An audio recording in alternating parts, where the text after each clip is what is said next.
Hey there, it's Kristen. And before we dive into today's episode, I have a tiny favor to ask.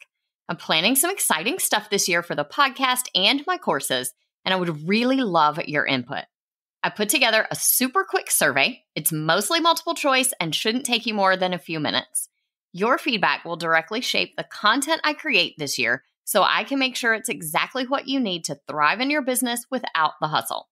Because I know your time is precious, everyone who completes the survey gets entered into a giveaway where 2 lucky winners will get a $50 gift card to Amazon or Target, your choice. It's just a little thank you for helping me make this year on the show the best yet. Head over to kristendoyle.co/survey, or you can find the link in the show notes. The giveaway ends on April 14th, so don't wait too long. Hey TPT sellers, ready to see growth in your business? You're in the right place. Welcome to the Savvy Teacher Seller. I'm Kristen Doyle, and I'm here to give you no-fluff tools and strategies that will really make an impact on your sales. Let's get started, y'all. Hey, y'all, and welcome back to another episode of the Savvy Teacher Seller. I'm your host, Kristen Doyle, and today we are talking about something that is often forgotten about, but so very important, and that is making sure your website is accessible.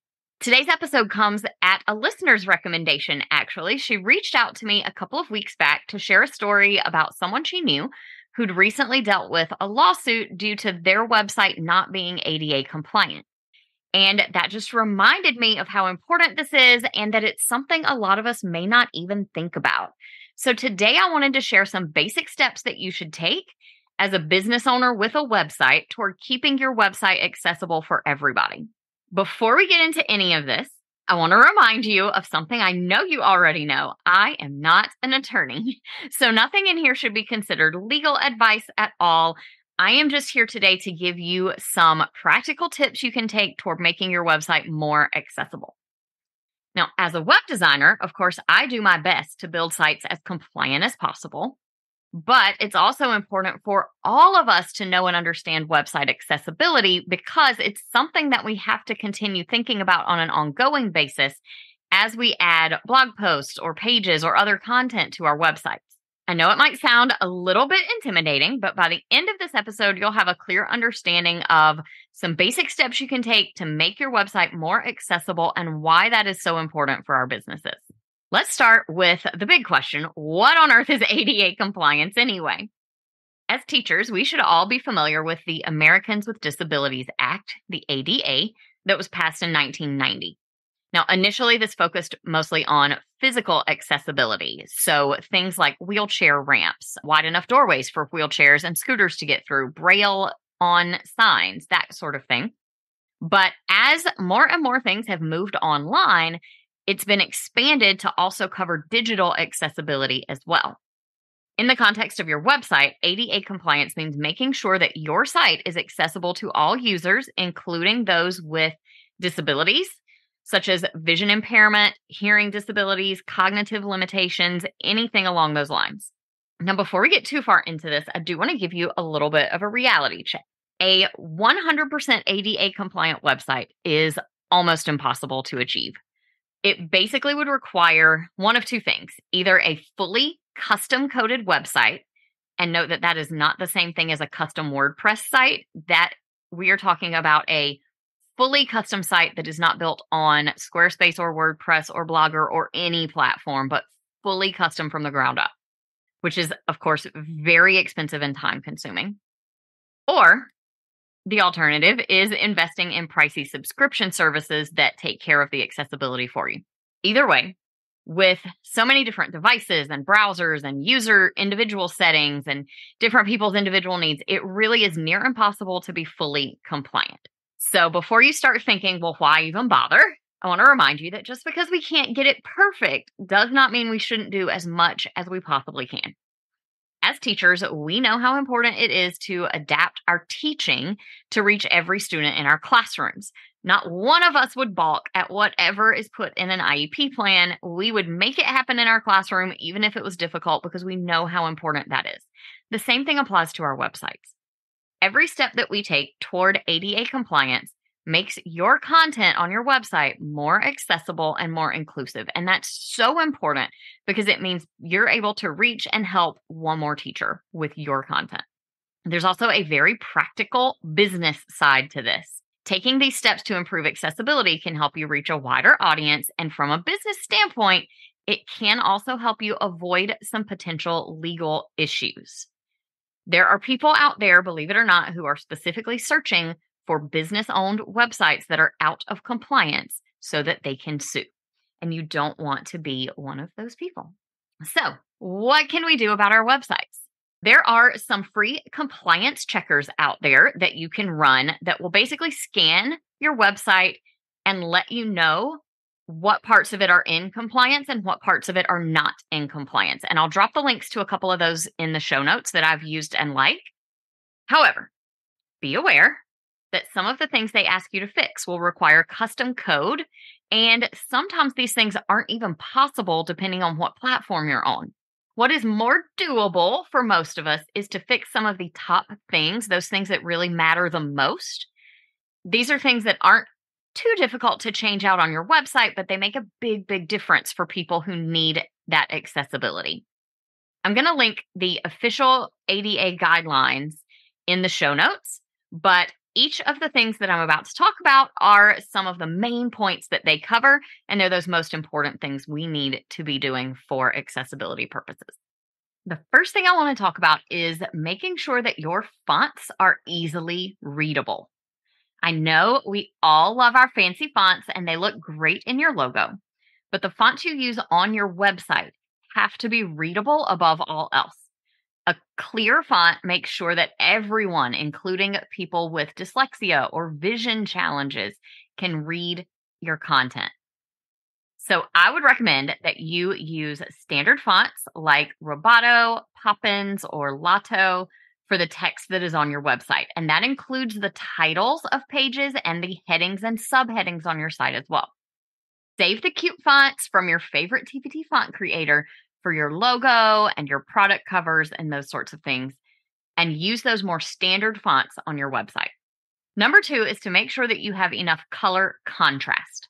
Contrast refers to the difference between the color of the text or the icons and the background color that text or those icons are placed on.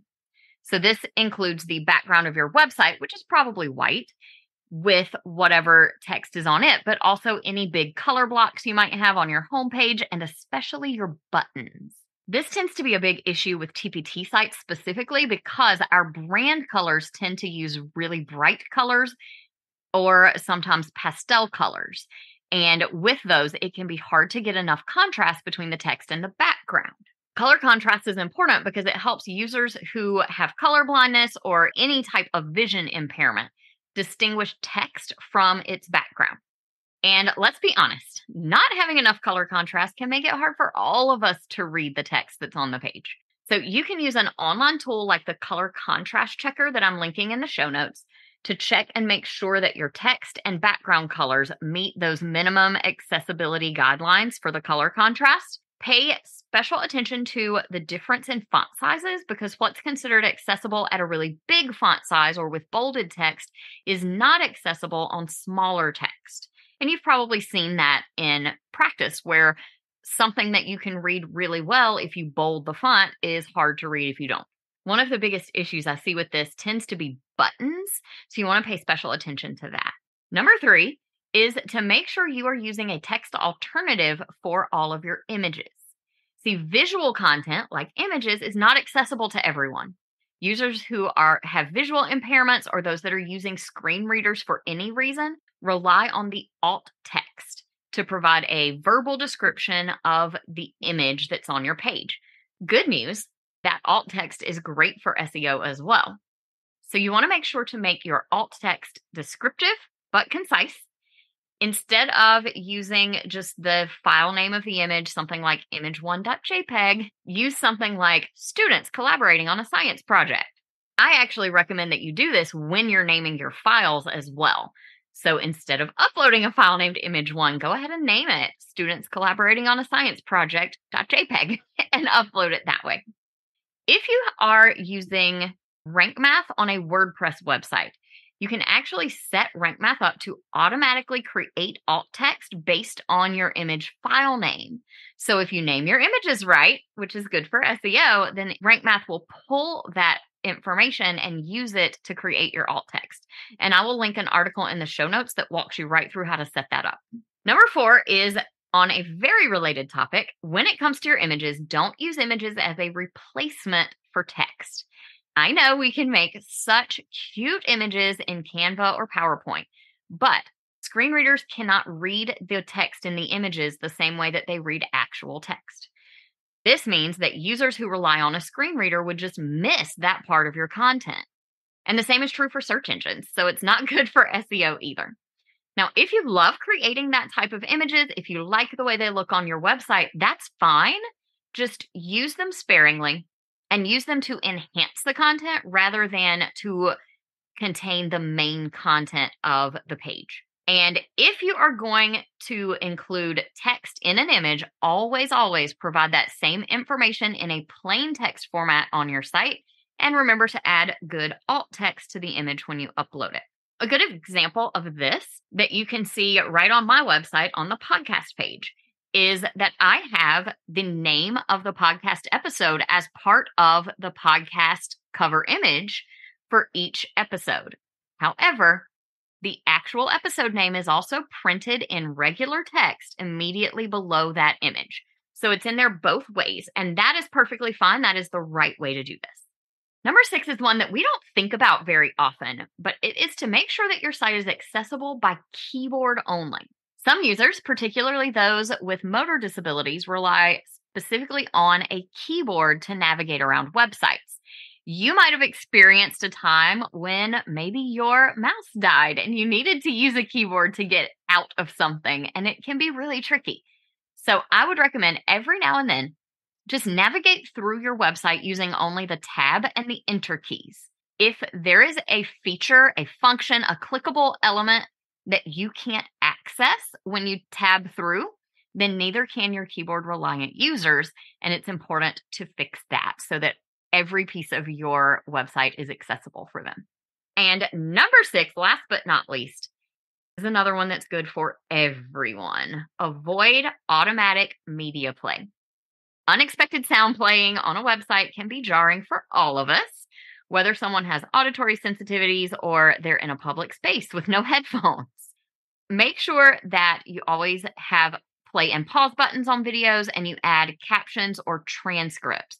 YouTube and Loom are great for videos because they will add the captions for you, and embedding videos from one of those sites is better for your website speed than uploading it directly to your site anyway.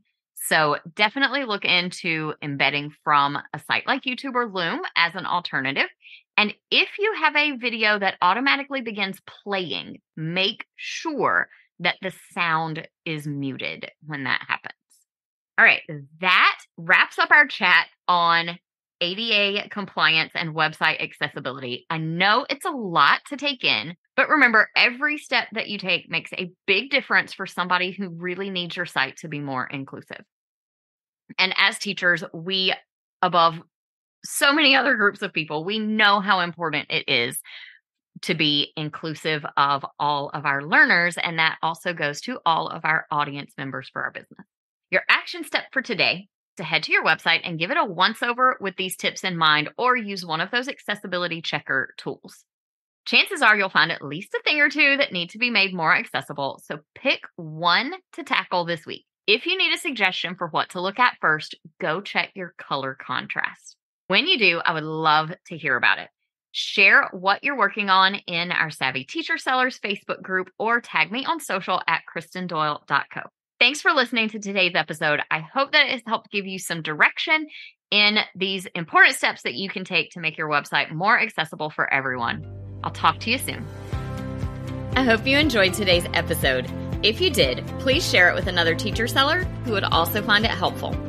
For more resources on growing your TPT business, head to KristenDoyle.co/TPT. Talk to you soon.